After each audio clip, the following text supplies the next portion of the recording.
When I was a kid, I was obsessed with the details and histories of the ancient world. I was interested in not only the prospects of the societies that melted into the sands of history, but the artifices they built that no longer exist today. What wonders of today might no longer exist 3,000 years from now. But since I'm such a nerd, still want to take a look back at those original 7 wonders of ancient times and what they meant for their societies in the time they were built. The original list of 7 was crafted out of a very small, specific area born of the guidebooks for Hellenic tourists. Thus they only include the works of the classic civilizations of the Mediterranean Rim. Still, I'm a product of classical curiosities though, and find the wonders of that Hellenic ancient world intriguing for its concision as well as its antiquity. One Great Pyramid of Giza, 2560 BC, the largest of the many pyramids of Egypt, the Great Pyramid, was built in what was probably 20 years as a tomb for Khufu.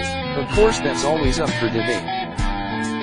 The theories of how it was built are numerous, not excluding the use of massive amounts of slaves housed in a town outside Giza, solely for the workers.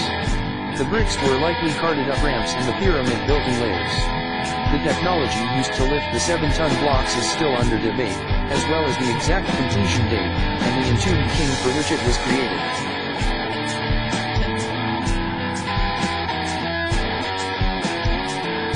Supposedly built in 600 BC by Nebuchadnezzar II of Babylon, there's absolutely no proof that they actually existed.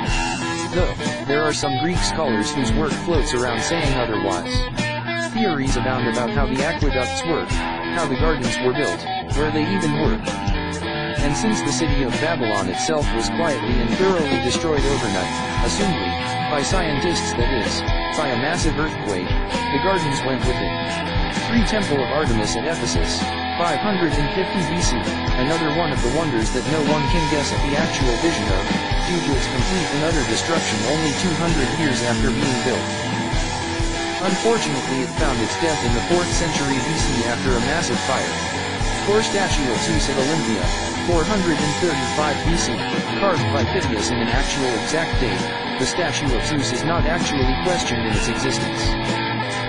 About 40 feet high and carved of ivory, plated in gold, the statue was believed to have been destroyed with the temple in the 5th century AD or in a massive fire after being carried away to Constantinople.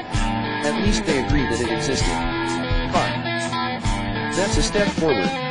Much like the Great Pyramids of Giza, the mausoleum was an edifice to the leader of a people, Mausolos of the Persians in Turkey at the time, along with his wife and sisters. The structure stood 135 feet high and was adorned on each side by one of 4 prominent Greek sculptures, Chryuxus, Cleoparis, Scopas, and Timotheus. However, in the long run age destroyed it, piece by piece dismantled for knights' fortifications, centerpieces in the halls of royalty and simple thieves. There still exist bits and pieces of the original statues as well as the design which inspired many tombs, including Grant's tomb in Washington. The word mausoleum comes from the enshrine's name. Colossus of Rhodes, 280 BC, built on the island of Rhodes in the early 3rd century BC. The statue of Rhodes was a recreation of the sun god Helios and stood about the same height and size as our Statue of Liberty, a bit of a feat considering the time in which it was built and the technology used. The statue only stood for 56 years though, when an earthquake snapped it off at the knees. And the times being as they were, some were able to convince many that the sun god himself was offended and it was never rebuilt. Some things never really change. 7 Lighthouse of Alexandria, 3rd c. BC, built on the island of Pharos, the Lighthouse of Alexandria, Egypt was guessed to be anywhere up to 450 feet high, the highest structure in the world for many years. Supposedly built in 3 sections, on its highest point was mounted a mirror and lanterns for its functionality as a lighthouse.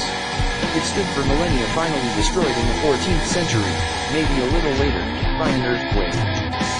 Built in its place now is a fortification built on the original masonry from the lighthouse. The ancient world notwithstanding, what of the modern world?